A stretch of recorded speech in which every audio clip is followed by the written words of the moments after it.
Reverend doctor Robinson Oscar ईमान का सफ़र programme लेके आज फिर आपके सामने हाज़िर हूँ और खुदावंद अपने खुदा का शुक्रगुज़ार हूँ जो हमारी ज़िंदगियों में ये लम्हात हमें बख्श देता है कि हम उसके कलाम की बातों को, कलाम की सच्चाइयों को और बाइबल मुक़द्दस के उन सारे अहकाम को जो हम हमारे लिए, कुल आलम के लिए और कुल आलम की निजात के लिए, हमेशा की ज़िंदगी के लिए खुदावंद हमारे खुदा ने अता कर दिए, हम उन सारे कलाम के अहकाम को जान सकें, सीख सकें और अपनी ज़िंदगी में उन्हें उस तौर पे जगह दे सकें जैसे कलाम मुक़द्दस हमें बताता है। और नाज़रीन, हम जानते हैं कि कलाम मुक़द्दस यानी बाइबल जो सहाफ़ा अंबिया पे, ज़बूर पे, तौरेत पे, अनाजील पे जो खुदावंद खुदा के पाक रूह के वसीला से हम तक पहुंचा दी गई, ये सब वो कलाम है जो हमें सच्चाई की राह पे लेके जाता है, हमेशा की ज़िंदगी के रास्ते पे लेके जाता है। और ईमान के सफ़र के इस प्रोग्राम में हम हमेशा इसी कोशिश में रहते हैं कि कलाम की वो सच्चाइयाँ आप तक पहुंचा सकें, क्योंकि हमारे बहुत से व्यूअर्स ऐसे हैं जो दूसरे मज़ाहिब से ताल्लुक़ रखते हैं।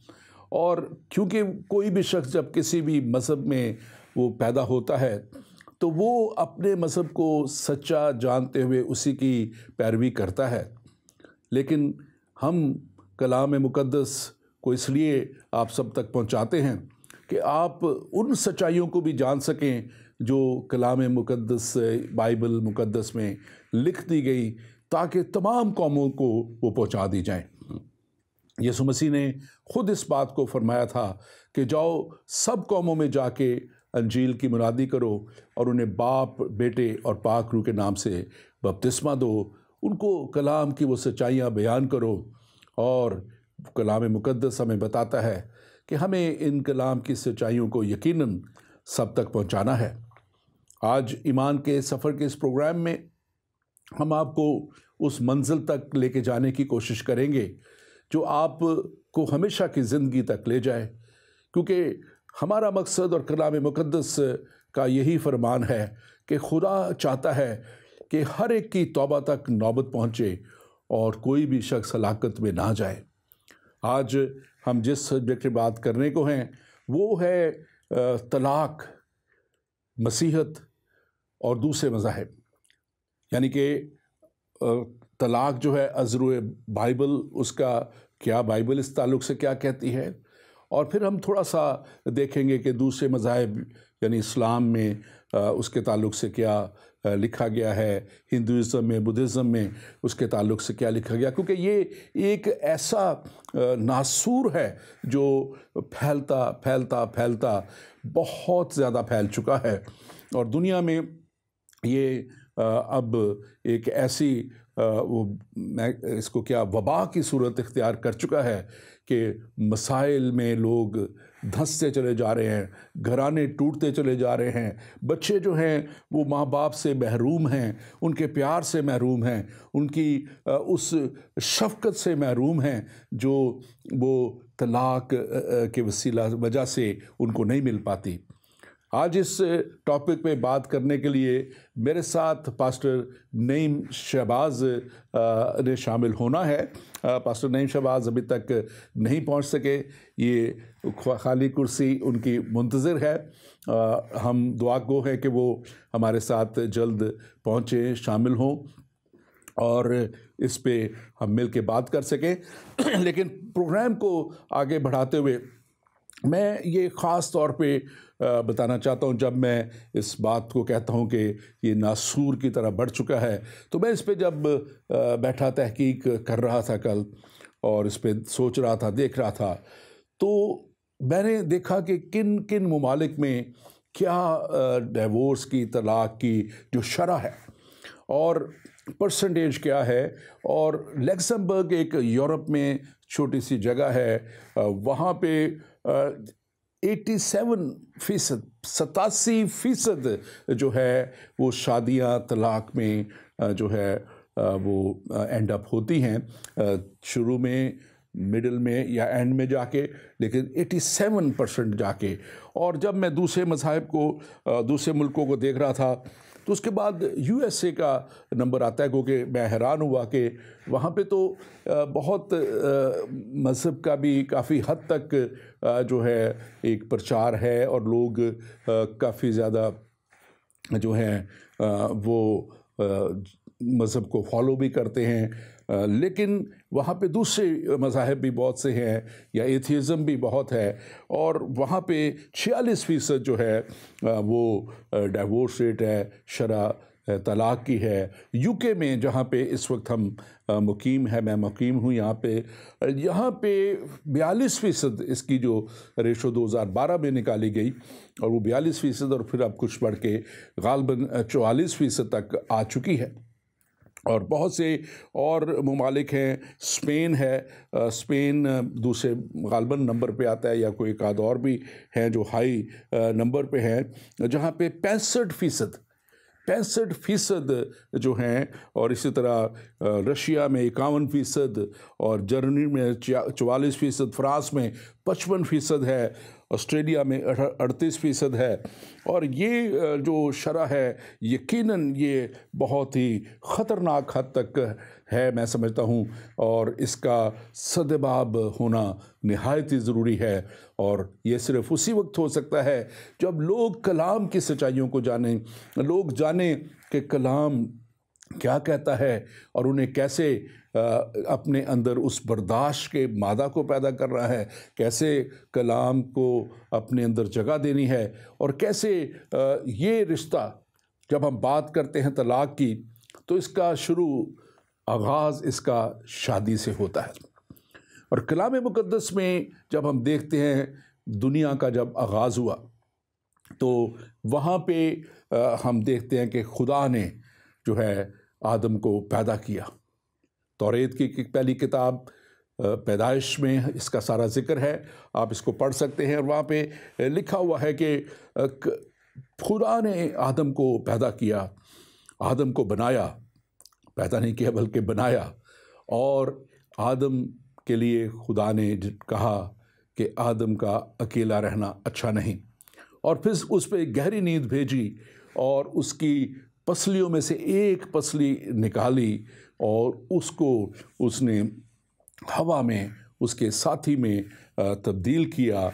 और खुदा ने कहा कि ये उसके लिए साथी, यानी उसके गोश्त में से गोश्त और उसकी हड्डी में से हड्डी हो, और उसके लिए खुदा ने साथी बनाया। और यकीनन खुदा ने उसके लिए एक ही साथी बनाया। और हमारी जो बदन की कंपोजिशन है वो हमें बताती है कि हमारी एक साइड पे जो पसली एक कम है, और एक ही पसली खुदा ने निकाली, एक ही साथी खुदा ने मुकर्रर किया। और हम देखते हैं कि जहाँ जहाँ खुदा के इस कलाम के मुताबिक, जैसे वहाँ पे लिखा है पैदाइश की किताब में दूसरा बाब, और उसकी अगर 23वीं और 24वीं आयत को हम देखें, तो वहाँ पे लिखा है, और आदम ने कहा कि ये तो मेरी अब हड्डियों में से हड्डी और मेरे गोश्त में से गोश्त है। और अगर हम आज यही सोचने लगें, अगर इंसान आज यही सोचने लगे कि ये तो मेरी हड्डियों में से हड्डी और गोश्त में से गोश्त है, तो फिर इस तलाक़ की यहाँ तक नौबत ना आए। और जहाँ मैं बता रहा था कि तलाक़ की नौबत कहाँ तक पहुँच चुकी, डेंजरस लेवल तक पहुँच चुकी है, वहाँ ये भी मुशाहिदा किया गया है जब मैंने इसको स्टडी किया, कि जहाँ पे इसकी ममानियत है, या इसको बहुत ज़्यादा इसको जो है ज़ोर इस पे दिया गया है, यानी इंडिया में मैं हैरान हुआ इस बात को देख के कि हिंदुइज़म में, बुद्धिज़्म में, सिखिज़म में जो है, और छोटे छोटे और कुछ मज़ाहिब उस इलाके के फॉलो करते हैं, वहाँ पे सिर्फ़ 1% तलाक़ की रेशो है, 1% शरह है। वो इसलिए कि हिंदुइज़म में तलाक़ है ही नहीं। हिंदुइज़म में तलाक़ का वो जो है वजूद ही नहीं है, उसको मतलब कि उनके रिलीजियसली उसको जो है बिल्कुल किसी तरह से भी इजाज़त नहीं दी गई। गो के इंडियन जो लॉ जब बना और फिर 1955 के लॉ के तहत ये इजाज़त दी गई, उससे पहले भी कोई लॉ बने होंगे, लेकिन 55 का जो एक्ट आजकल चल रहा है 1955 का, उसके तहत लोग तलाक ले सकते हैं। और मैं देख रहा था कि उसके बाद चिली का नंबर आता है जो 3% जहाँ पे शरह है, और फिर पाकिस्तान जो है वहाँ पे तकरीबन 5% जो है ऑफिशियली इसको डिक्लेयर किया जाता है, 3 से 5%। और फिर जो इसकी गैर जो कह लें कि जहाँ रजिस्टर जो नहीं हुए तलाक, और बहुत से लोग खामोशी से बैठ जाते हैं, वो रिपोर्ट नहीं करते हैं, तो तकरीबन इसकी शरह 10% तक जाती है।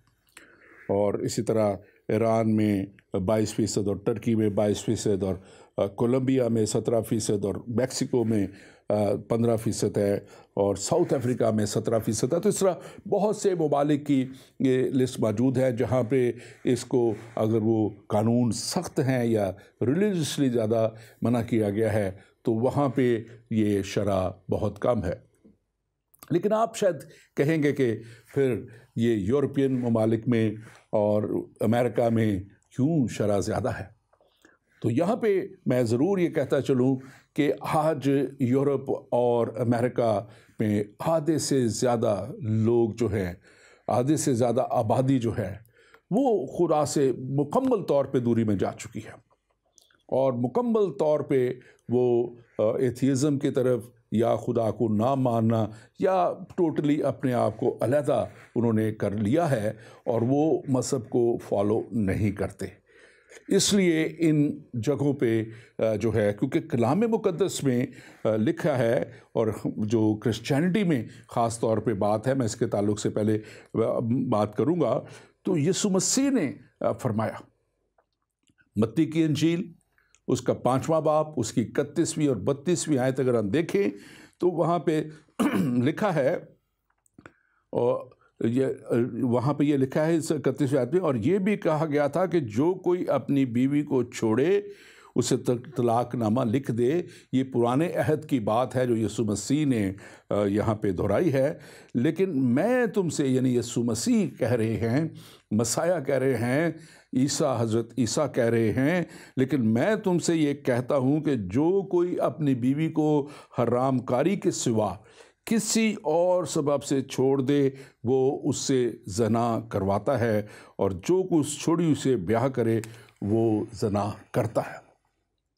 ये वो वक्त था जब यीशु मसीह मुनादी कर रहे थे, और फ़की और फरीसी और लोग उनके पास आए और उससे कहने लगे कि तलाक के बारे में आप क्या कहते हैं। और ये अल्फाज यीशु मसीह ने उस वक्त कहे।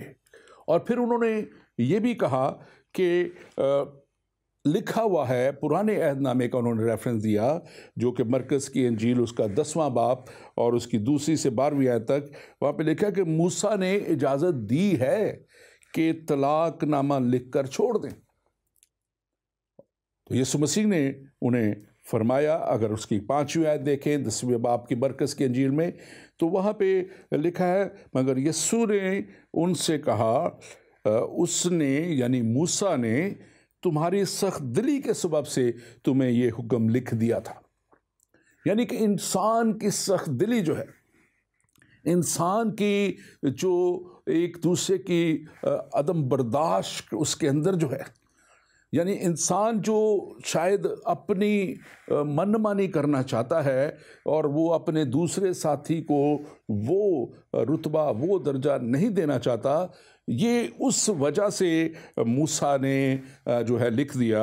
और जब मैं ये स्टैटिस्टिक्स सारे जब देख रहा था और इस पे गौर भी कर रहा था, तो वहाँ पे जब मैंने इस एंगल पे गौर किया और देखा, तो वहाँ पे तकरीबन 18% जो तलाक है वो बदकारी की वजह से हैं, और 44% जो है वो मिजाज ना मिलने की वजह से।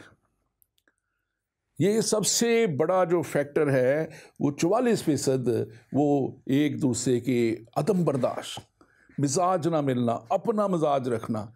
लेकिन कलाम मुकद्दस कहता है कि वैसा ही मिजाज रखो जैसे यीशु मसीह का था। कलाम हमें बड़े वाज़े तौर पर बताता है कि हमारा मिजाज कैसा होना चाहिए। यीशु मसीह के ताल्लुक से सब जानते हैं, कलाम में लिखा है कि वो आजिज़ था, वो हलीम था, वो फरोतन था, उसमें गुनाह ना था, उसमें कोई ऐसी बात ना थी जो कोई भी उसमें से निकाल सकता। और कलाम, जैसे मैंने आपको बताया, लिखा है इसमें, अंजील में इसका जिक्र है कि वैसा ही मिजाज रखो जैसा यीशु मसीह का था। और अगर हमारा मिजाज वैसा हो जाता है, आज बात हो रही है तलाक की, आज बात हो रही है एक बहुत ही बड़े अहम मुआशरे के मसले की। आज हम बात कर रहे हैं वो हमारी मुश्किल जो हमारे नस्लों को आज घेरे हुए है। यहाँ के ख़ास तौर पे ये ममालिक जिनकी शरह बहुत ज़्यादा है, बहुत बड़ा उनका मसला है। बच्चे साइकोलॉजिकल जो है, ज़हनी नफ्सियाती तौर पे वो जो है दबाव का शिकार हो जाते हैं, मुश्किलों का शिकार हो जाते हैं।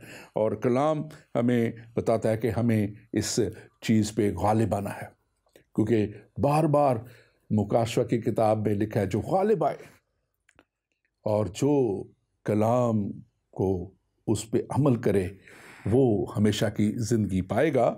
और इसी को जब हम देखें शरह किन किन वजह से है, तो तकरीबन 9% लोग जो हैं वो तलाक उनकी नशाबाजी की वजह से, शराब नोशी या दूसरे नशों की वजह से होती है।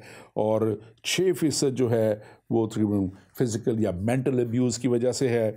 और 23% और वजूहात हैं जो मुख्तलिफ वजूहात हैं। सो ये बात ख़ास तौर पे आज हम देखते हैं कि कलाम मुक़द्दस यानी मसीहत बड़े वाज़े तौर पे यीशु मसीह ने ये कहा कि उसी वक्त तलाक जो है जायज़ है अगर कोई जो है वो जो अपनी बीवी को हरामकारी के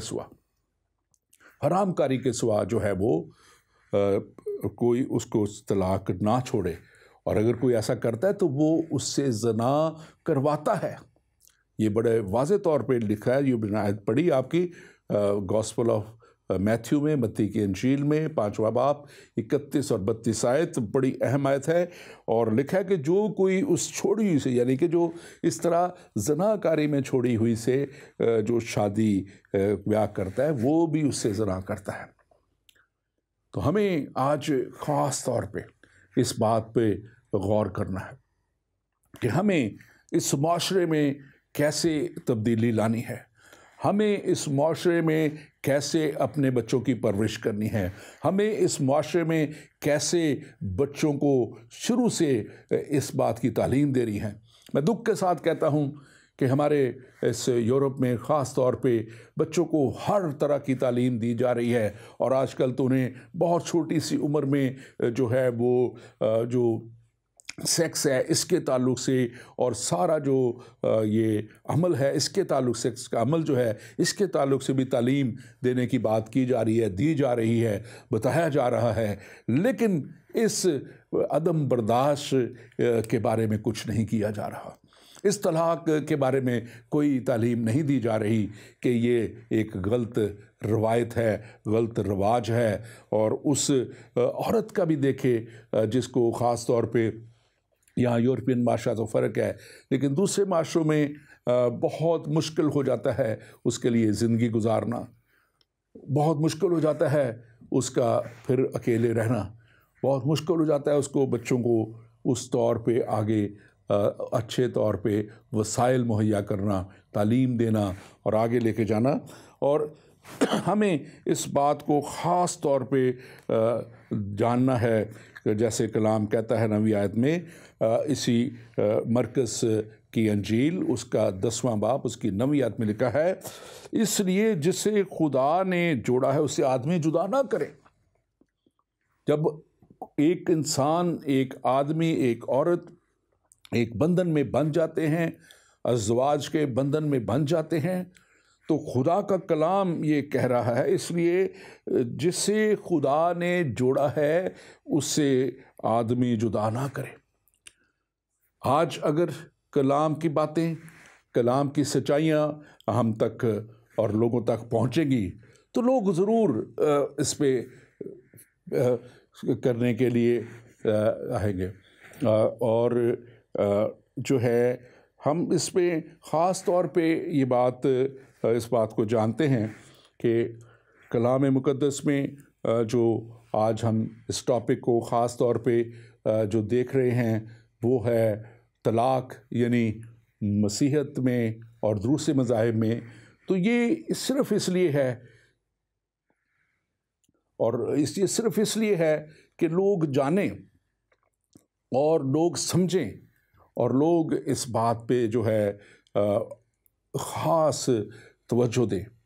और अगर आप आज इस प्रोग्राम को देख रहे हैं और आपका कोई भी सवाल है, आप ज़रूर कॉल कर सकते हैं।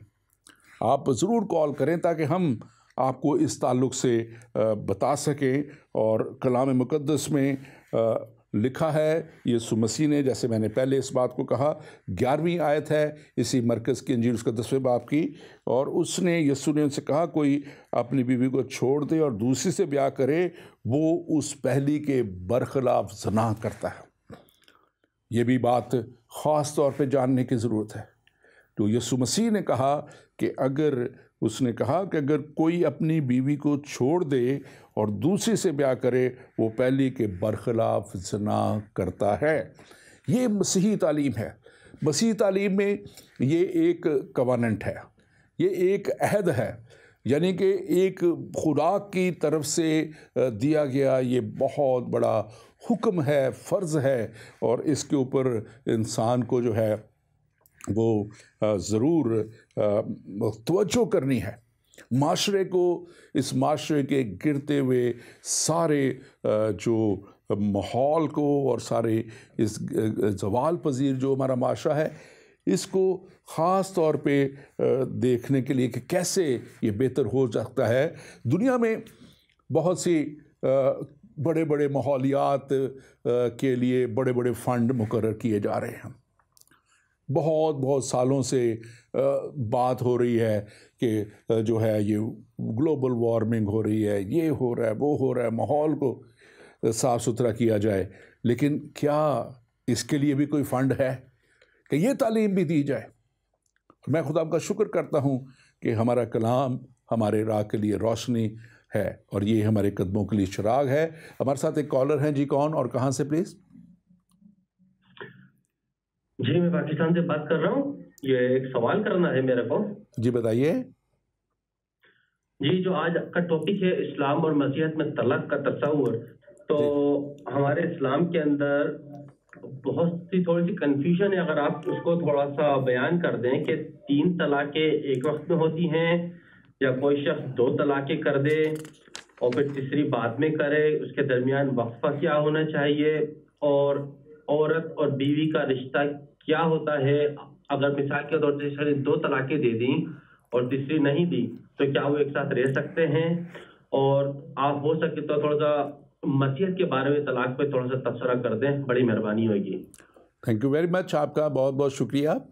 देखें, वो जो तरफ आप इशारा कर रहे हैं तलाक तलाक तलाक, वो 3 तलाक़ों का, तो इसके ऊपर हमारे मुस्लिम फेथ में भी, मैं इस तरफ अभी थोड़ी देर में आने वाला था, बहुत अरसे से इस पे भी जो है वो एक कॉन्फ्लिक्ट है, तज़ाद पाया जाता है उलमा के अंदर भी। और इसके लिए जो पाकिस्तान में, इंडिया में और बांग्लादेश में, इन तीनों मुल्कों में अब इसे बैन कर दिया गया है और ये इसको जो है नहीं अब माना जा रहा, क्योंकि इसके ऊपर बहुत से सवालिया निशान उठते थे। इसके ऊपर एक तो बहुत बड़ी सख्त दिली का रवैया नज़र आता था। इसमें एक बहुत बड़ा जुल्म है जो औरत पे जज्बात में आके 3 दफ़ा कह देने से तलाक हो जाना। मैं उस तरफ भी आता हूँ जो आपका सवाल है, लेकिन मैं थोड़ा सा ये भी बताऊँ कि जो कुरान मजीद है जो इस्लाम के हमारे फॉरवर्ड हैं, वो उसमें अगर हम देखें तो वहाँ पे जो है कुरान मजीद की जो चौथी उसका है, और उसमें 138वां उसकी जो आयत है उसमें चौथे वो खुदा लिखा है कि जो उनका अल्लाह है, खुदा है, वो तलाक पसंद नहीं करता। और इसकी 34वीं 32वीं चौथे की 34वीं आयत भी यही कहती है, 138वीं आयत भी यही कहती है। और अगर हम इसको देखें तो वहाँ पे एक कूलिंग पीरियड यानी कि एक ऐसा वक्फे का जिक्र है जो आपने सवाल किया था 4 महीने का, कि 4 महीने का अगर कोई तलाक देना चाहे तो 4 महीने तक जो है वो इसमें उनको मौका दिया जाए, तलाक फ़ाइनल करने से पहले रोका जाए, और फिर उसके बाद जो है इस दौरान में जो है मसालत का रास्ता इख्तियार किया जाए, दोनों तरफ से मसालत के लिए लोग बैठें, और फिर उसके बाद अगर फिर भी मसला हल ना हो तो फिर जो है दिया जाए। और ये मैं इस पे मज़ीद बात करूँगा। हमारे साथ एक कॉलर हैं जी, कौन और कहाँ से? सर बहुत बहुत सलाम, बाबर बात कर रहा हूँ कराची पाकिस्तान से। जी बाबर साहब बोलिए। सर बड़ा अच्छा टॉपिक चल रहा है। मेरा एक सवाल है कि कलाम मुकद्दस हमें बार बताता है कि शोहर का एक बीवी को रखना सिर्फ वाजिब है, इससे बाहर शोहर की कोई जिम्मेदारी नहीं है। तो अक्सर औकात मैं देखता हूँ हमारे ऐसे खातमतीन भी हैं जो एक से ज्यादा जिन्होंने अपनी बीवियां रखी हुई है, और जब उनसे पूछा जाए तो ऐसा क्यों, या ऐसे लोग भी होते हैं, तो उसके जवाब में देते हैं कि किसी की मजबूरी के तहत तो किसी का माँ बाप नहीं, तो इसलिए हमने सहारा देने के लिए शादी की। तो सर कलाम इसके बारे में क्या कहता है कि मजबूरी के तहत ऐसा हो सकता है क्या? आप मसीहत की बात कर रहे हैं या दूसरे मज़हब की? मैं बिल्कुल मसीहत की बात कर रहा हूँ। मसीहत की बात कर रहे हैं, बहुत बहुत शुक्रिया बाबर साहब।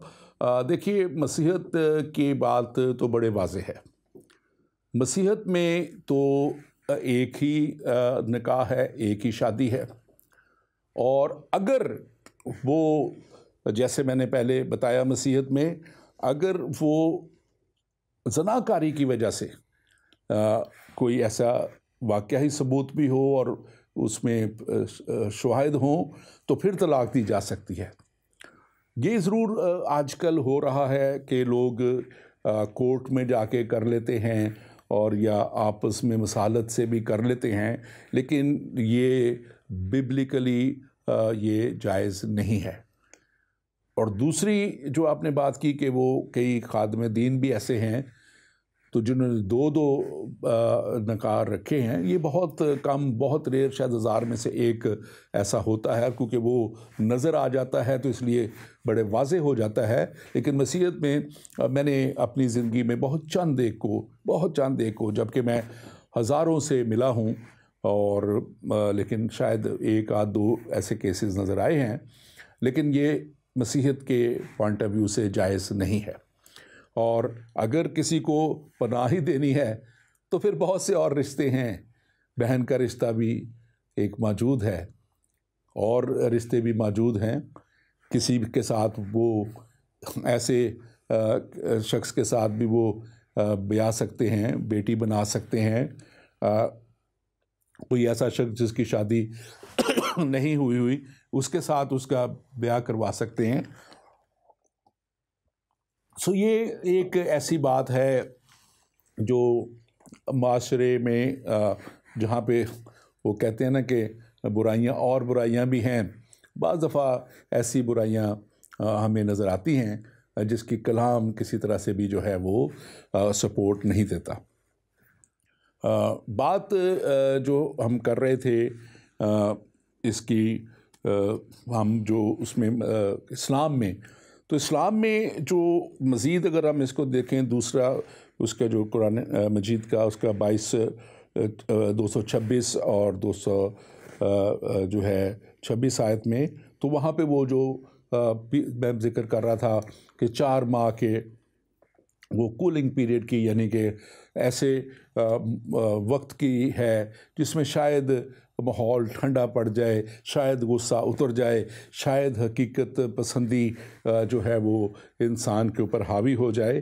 तो उसमें और इसी तरह 4, 22 और 23 में सुलह का, रिकन्सिलिएशन का भी ज़िक्र है।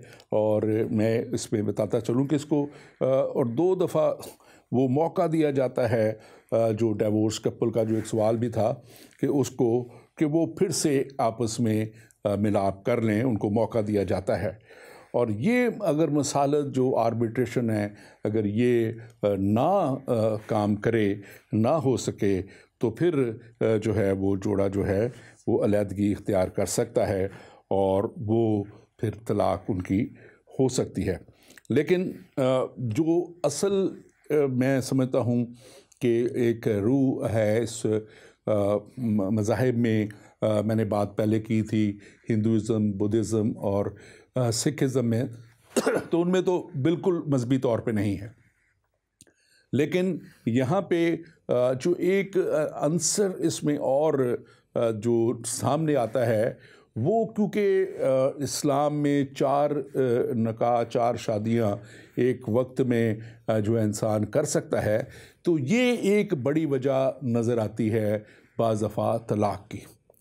क्योंकि जब कोई शादी करना चाहता है और अगर उसकी बीवी राज़ी नहीं है, तो ज़ाहिर है झगड़ा, लड़ाई, फसाद और फिर एंड क्या होता है, तलाक़ पे होता है। और आज मैं समझता हूँ कि जिस चीज़ का हम जिक्र कर रहे हैं कि ये नासूर माशरे से तलाक़ का ख़त्म होना चाहिए, तो इनके असबाब के ऊपर एक हमें अच्छे तौर पे गौर करना है, अच्छे तौर पे हमें देखना है। और जैसे कलाम मुक़द्दस में हमने पढ़ा, खुदा का मंसूबा जो है वो कभी भी इंसान के लिए तलाक़ नहीं था। खुदा ने कभी भी इंसान को तलाक़ के लिए पैदा नहीं किया था। खुदा ने इंसान को बनाया, आदम को बनाया, उसके लिए उसका जैसा एक मददगार यानी साथी बनाया। और यकीनन इंसान को एक मददगार की, एक साथी की ज़रूरत रहती है दुनिया में। और स्पिरिचुअल सेंस में जब हम देखते हैं तो हमें खुदा ने अपने पाक रूह को भेजा ताकि वो हमारा मददगार हो, जहाँ पे हमें स्पिरिचुअल रहनुमाई की ज़रूरत है। हमारी स्पिरिचुअल रहनुमाई के लिए खुदा ने हमारे यीशु मसीह के बाद यीशु मसीह ने खुद कहा कि मैं जाता हूँ और तुम्हारे लिए दूसरा मददगार भेजता हूँ जो तुम्हारी मदद करेगा, रहनुमाई करेगा, तुम्हें लीड करेगा, गाइड करेगा। और इसी तरह इस दुनिया में, इस बदन में रहते हुए इंसान के लिए खुदा ने खुद दूसरा मददगार यानी उसके साथी के तौर पे बनाया। और मलाकी की किताब अगर आप देखें, जो बिल्कुल आखिरी किताब है पुराने अहदनामे की, और उसमें दूसरा बाब और उसकी 16वीं आयत जो है बड़े वाज़ेह तौर पे कहती है कि क्योंकि खुदावंद इसराइल का खुदा फरमाता है, मैं तलाक से बेजार हूँ। खुदा फरमाता है, मैं तलाक से बेजार हूँ, और उससे भी जो अपनी बीवी पर जुल्म करता है, ये और जुल्म जो करता है अपनी बीवी पे, वो क्या खुदा का कलाम क्या कह रहे हैं, मैं उससे भी बेजार हूँ। ये रब्बुल फाज फरमाता है, रब्बुल फाज, और खुदा का ये कलाम है। इसलिए तुम अपने नफ्स से ख़बरदार रहो ताकि बेवफाई ना करो। मैं इस पे दोबारा बात करूँगा। हमारे साथ एक कॉलर हैं जी, कौन और कहाँ से? जी अस्सलाम वालेकुम डॉक्टर साहब। हाँ जी, अस्सलाम वालेकुम। जी डॉक्टर साहब, बहुत अच्छा लगा आपके शो को देखकर, और ये बड़ा अच्छा आपने टॉपिक लिया है कि इस्लाम और मसीहत, ईसाइयत में तलाक के बारे में। जी ठीक है जी। तलाक एक अलग चीज है और निकाह एक अलग चीज है। क्योंकि निकाह जब पहले होता है तो फिर तलाक में बात आएगी। तो यहाँ पर मैं एक बात करना चाह रहा हूँ, कलाम में कुरान पाक में से सूरह निसा में और उसकी आयत नंबर 3 में लिखा हुआ है, वन खिफ्तुम अल्ला तुफ्सिदू फिल यतामा फइनकुम मा ताबा लकुम मिनस साइल वसूलतुल गुरबा वन खिफ्तुम अल्ला तादलू फवाहिदन। और यहाँ पर लिखा हुआ है, मैं तर्जुमा पढ़ देता हूँ, और अगर तुम्हें डर हो कि तुम यतीम लड़कियों के बारे में इंसाफ ना कर सको तो उनकी बजाय इन औरतों में से जो तुम्हें अच्छी लगे 2-2 या 3-3 और 4-4 से निकाह करो। फिर अगर तुम्हें डर हो कि तुम इंसाफ ना कर सको तो एक ही से निकाह करो या अपनी मलकियत की लौंडियों से अज़वाजी ताल्लुक रखो। ये ज्यादा बेहतर है कि इस तरह तुम नाइंसाफी करने से बचे रहो। तो डॉक्टर साहब, मैं यहाँ पर चाहता हूँ कि एक 2-2, 3-3, 4-4 की तो बात है, ये निकाह के बारे में थोड़ा सा मैं जोर देना चाह रहा हूँ कि ये जो लौंडियों की बात है, इनसे अज़वाजी ताल्लुक कायम कर लो।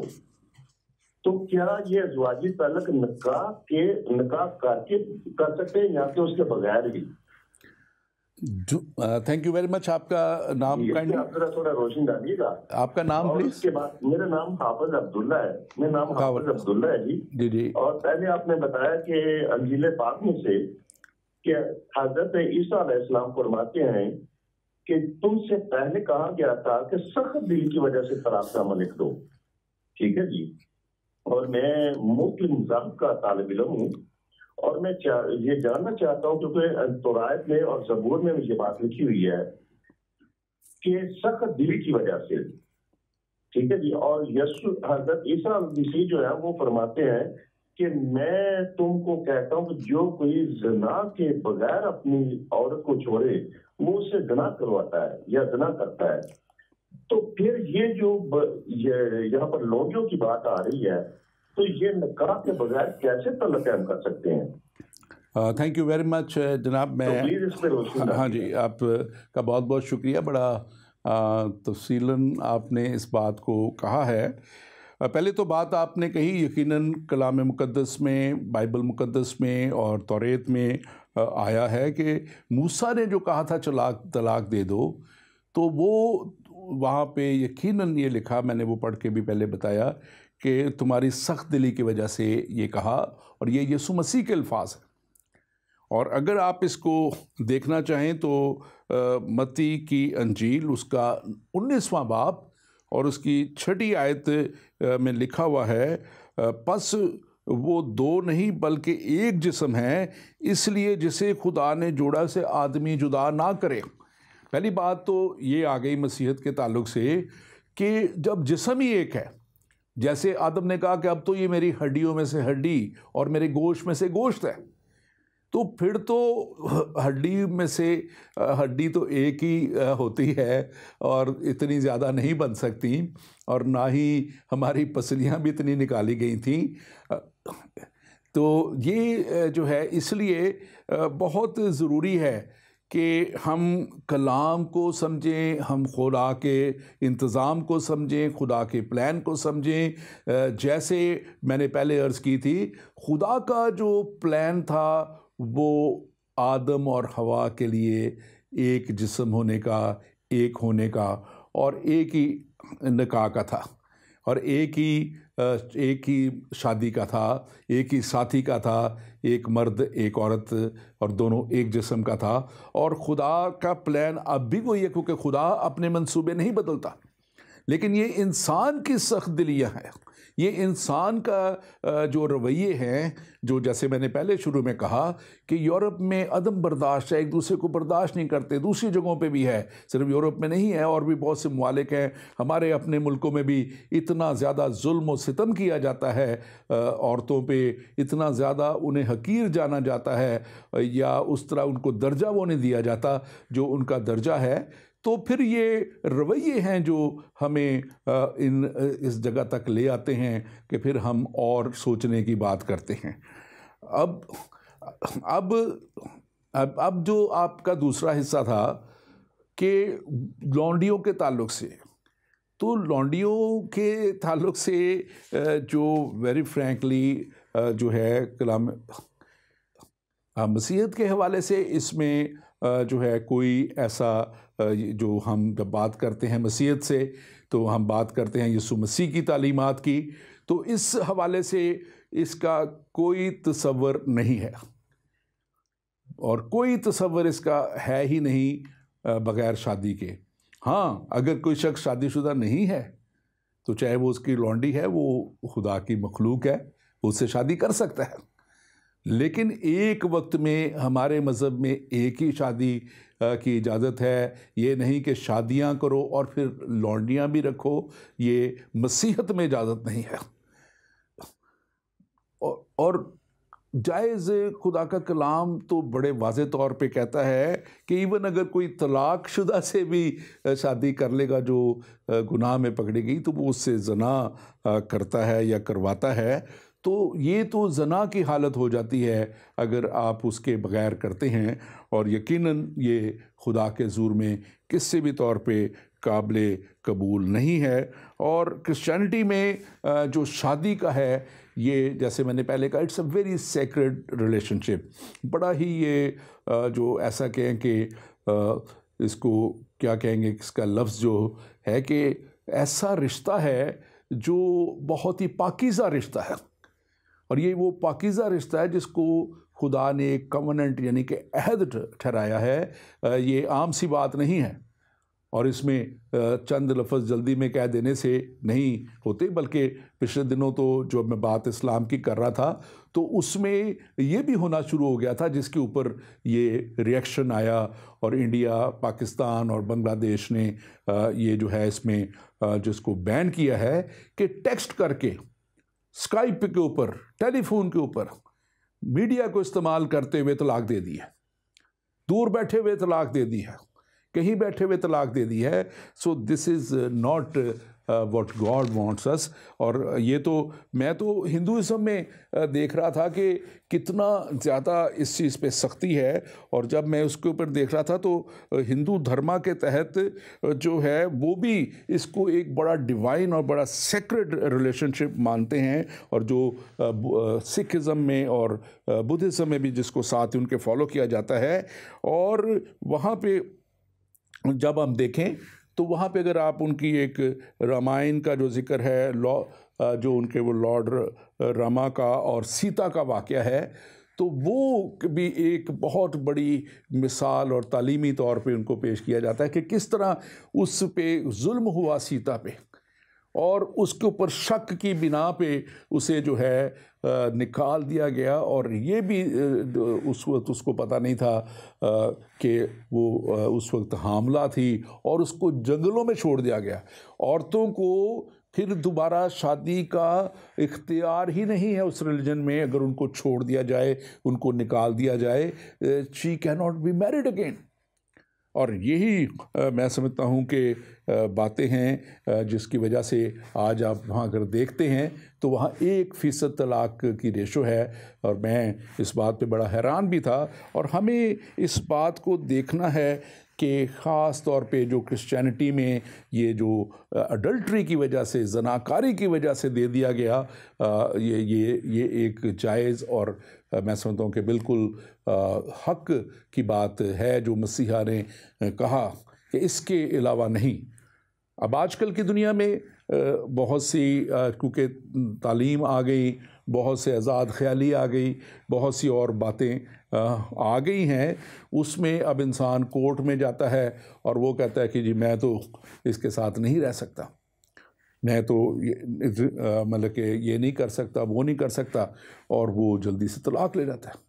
और मैं बड़ा आज दुखी भी हो रहा था जब मैं इसको मज़ीद आज सुबह आने से पहले स्टडी कर रहा था। मैं इसकी जो है गूगल करके लैपटॉप पे इस पे मैं देख रहा था, तो वहाँ पे जनाब वकीलों की और कंपनियों की बड़े फ़ख्र के साथ एडवर्टाइजमेंट लगी हुई थी कि डिवोर्स इन 3 days, डिवोर्स इन ये इतने में, इतने कम से कम पैसों में हम करा देंगे, ये कर देंगे। वो जैसे उनकी एक दौड़ लगी हुई है दुनिया को इस तरफ लाने के लिए। लेकिन खुदा का कलाम बड़ा वाज़ेह है। खुदा तलाक़ को पसंद नहीं करता। खुदा ने इंसान को इसलिए बनाया कि वो उसकी हम्द करे, उसकी परस्तिश करे, उसकी सिताइश करे और उसकी बड़ी बरकतों में आगे बढ़े। और खुदा ने अपनी बड़ी बरकतों में सबसे बड़ी बरकत जो इस ज़मीन पे नजात की बरकत रखी, और उसके बाद अगर कोई बड़ी बरकत है तो वो औलाद की बरकत है। और इन हालात को आप भी जानते हैं, आप जो सुन रहे हैं, कि वो घरानों का क्या हाल होता है, उन बच्चों का क्या हाल होता है, उन ज़िंदगियों का क्या हाल होता है जहाँ पे ये तलाक़ और इस तरह के काम होते हैं। और वो बच्चे जो हैं वो ज़हनी नशोनुमा उनकी सही तौर पे नहीं हो पाती, वो सारी उम्र एक ऐसे वो बोझ के अंदर रहते हैं और ऐसे मसाइल उनके अंदर ही अंदर जन्म लेते हैं कि वो फिर उस तौर पे अपनी जो अंदर की गम, गुस्सा और है वो फिर शायद इसी तरह ही वो निकालते हैं और मज़ीद मुआशरे में बिगाड़ पैदा होता चला जाता है। कलाम मुक़द्दस में लिखा है, अगर हम देखें इस इस्तिस्ना की किताब जो तौरेत में से है 24 बाब 1 से 4 आयत, मैं इसको बाद में पढ़ूंगा। हमारे साथ एक कॉलर हैं जी, कौन और कहाँ से प्लीज़? गुड इवनिंग डॉक्टर साहब, मैं अनिता बात कर रही हूँ। जी जी, वेलकम, बोलिए। बड़ा अच्छा टॉपिक आपने इस दफा आज के दिन के लिए चुना है। तो मेरा ये क्वेश्चन है कि इस वो जो अगर आदमी तलाक देता है और औरत अगर लेना चाहे तो वो खुला होती है, तो इस तरह क्रिश्चियनिटी में पूछना चाह रही है, औरत भी तलाक ले या मर्द भी तलाक ले, तो तलाक ही है कि क्या है? और मतलब दोनों ले सकते हैं एक तरह से? देखें मतलब लीगली मैं पूछती हूँ।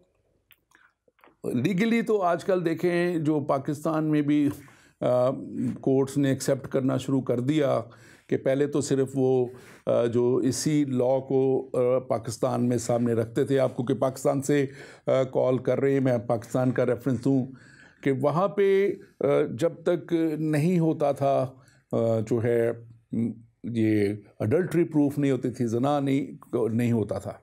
लेकिन फिर कोर्ट्स ने देखा कि अब किस तरह इसको, तो फैमिली कोर्ट्स बनने शुरू हो गए। फैमिली में उनकी सुलह पहले कराने की कोशिश की जाती है फैमिली कोर्ट्स में, जो कि एक अच्छी बात है। और अगर नहीं हो पाती तो फिर वो उनको इस बिना पे कि अब ये उनकी ज़िंदगी है, उन्हें गुजारनी है, उनको तलाक दे दिया जाता है। कलाम मुक़द्दस में अगर हम स्ट्रिक्टली टू द बाइबल जाएं तो ज़नाकारी जो है लिखा है कि अगर कोई औरत, यीशु मसीह के ये अल्फाज है, मैं ऐसे बदल नहीं सकता, वहाँ पे ये लिखा हुआ है कि अगर मैं फिर से पढ़ देता हूँ, ये मत्ती की इंजील उसका 5वां बाब और 32वीं आयत में लिखा है, लेकिन मैं तुमसे ये कहता हूँ कि जो कोई अपनी बीवी को हरामकारी के सिवा किसी और सबब से छोड़ दे वो उससे ज़ना कराता है। तो ये जो बड़े वाज़े तौर पे है कि अगर औरत इसमें ज़नाकारी में पकड़ी जाती है, और मैं अगर ज़ाती मेरा आप पूछें राय तो यही इम्प्लाई करना चाहिए इस बात को मर्द के ऊपर भी, और औरत को इख्तियार होना चाहिए और इस बात के लिए। और यहाँ पे आगे ये भी लिखा है कि अगर उस छोड़ी हुई से कोई ब्याह करे तो वो भी ज़ना करता है, यानी कि जो हरामकारी में पकड़ी गई हो। लेकिन आजकल क्योंकि आउट ऑफ कोर्ट जो बात हो रही थी, ये हो रही हैं जो डिवोर्स वगैरह, तलाक वगैरह, तो उसमें ज़ाहिर है वो बाद में भी उसको करते हैं। लेकिन जो है हमारे क्रिश्चियनिटी में इसका तस्वर नहीं है। और जो मैं बात कर रहा था नाजरीन, यहाँ पे अगर हम देखें तौरेत में इस्तिस्ना की किताब उसका 24वां बाब और उसकी 1 से 4 आयत तक, तो वहाँ पे हम जब देखते हैं तो वहाँ पे लिखा है कि अगर कोई मर्द ब्याह करे और फिर वहाँ लिखा है कि औरत में बेहुदा बात पाए तो तलाक नामा लिख दे और अपने घर से उसे निकाल दे।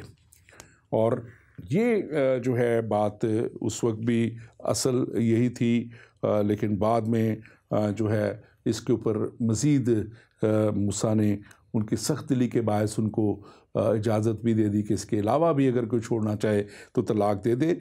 और मिलाकी का जैसे मैंने हवाला दिया था, उसमें हम देखते हैं जो 2 बाब और उसकी 16वीं आयत में, क्योंकि खुदावंद इसराइल का खुदा यूँ फरमाता है मैं तलाक़ से बेजार हूँ। तो मैं जब इस पर गौर कर रहा था कि खुदावंद इसराइल का खुदा, तो यकीनन उस वक्त भी और खुदा भी होंगे, और वो खुदा शायद मुख्तलिफ उनकी अपने लोगों को जो है तालीम हो, जैसे आज भी मुख्तलिफ तालीम है।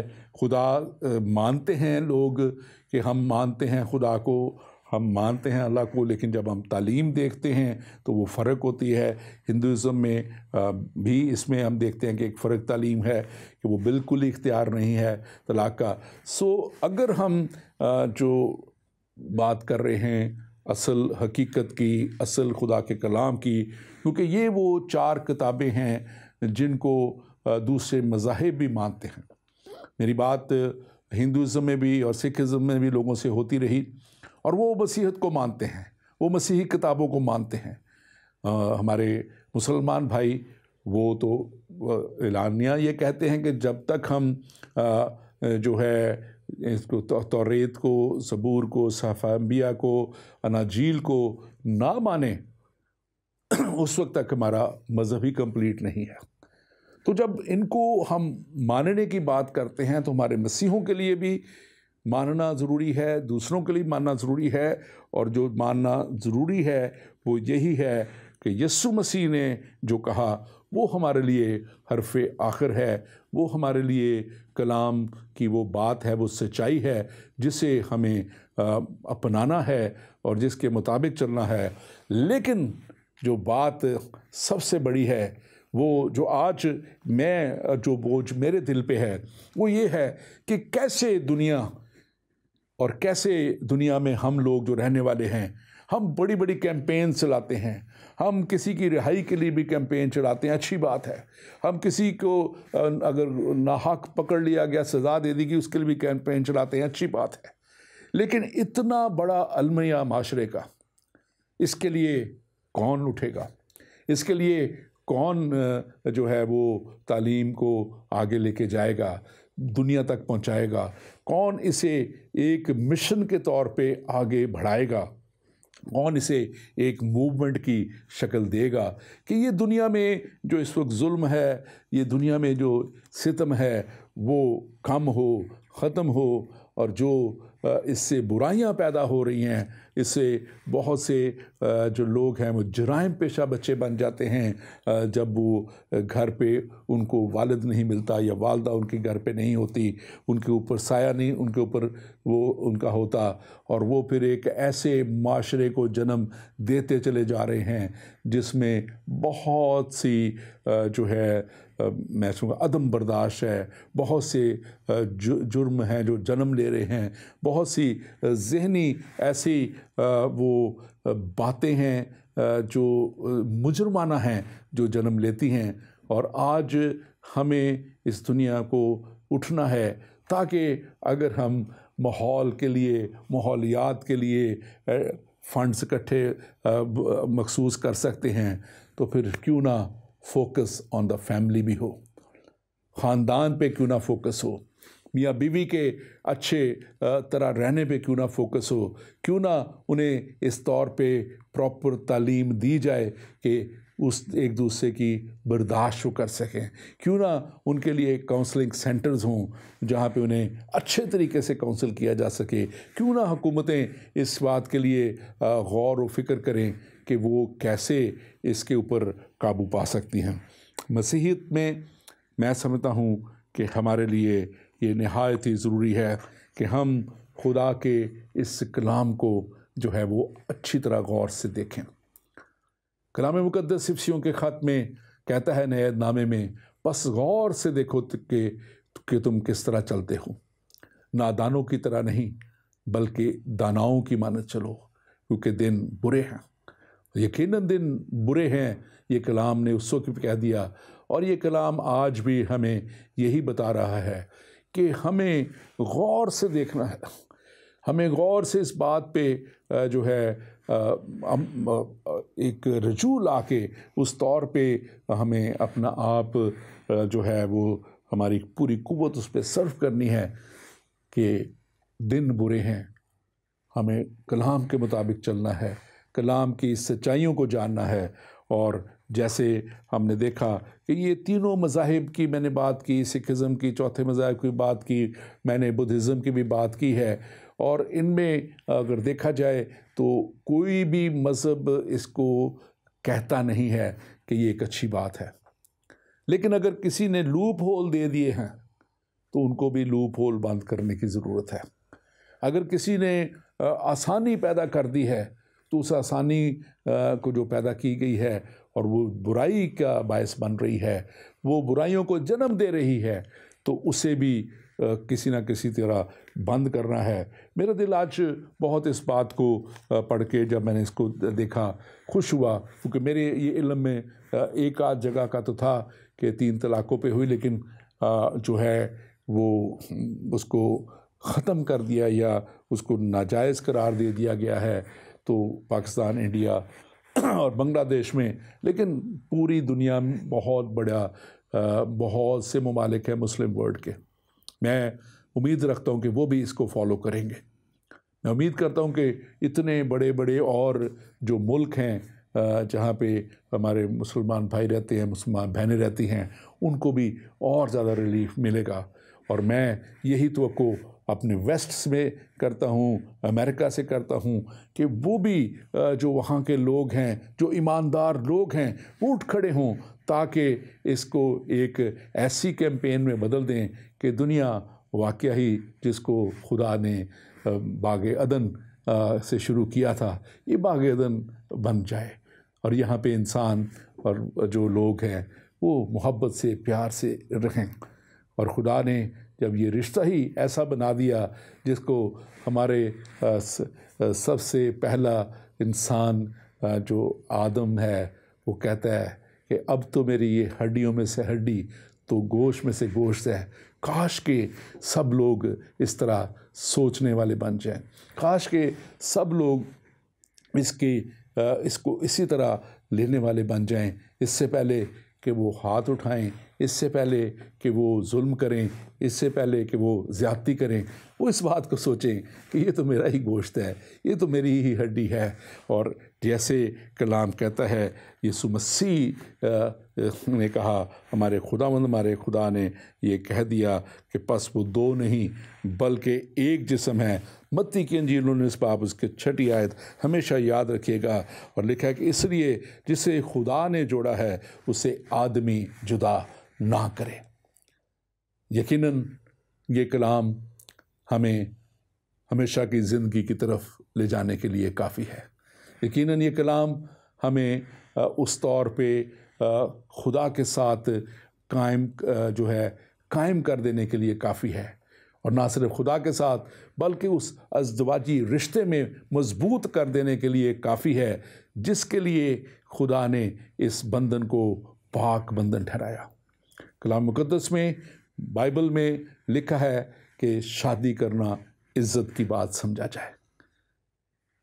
क्या आप इसे इज़्ज़त की बात समझते हैं? क्या आप अपने साथी को अपने ही हड्डी में की हड्डी और गोश्त में से गोश्त समझते हैं? अगर नहीं समझते तो आज से समझना शुरू करें ताकि दुनिया में तब्दीली आनी शुरू हो।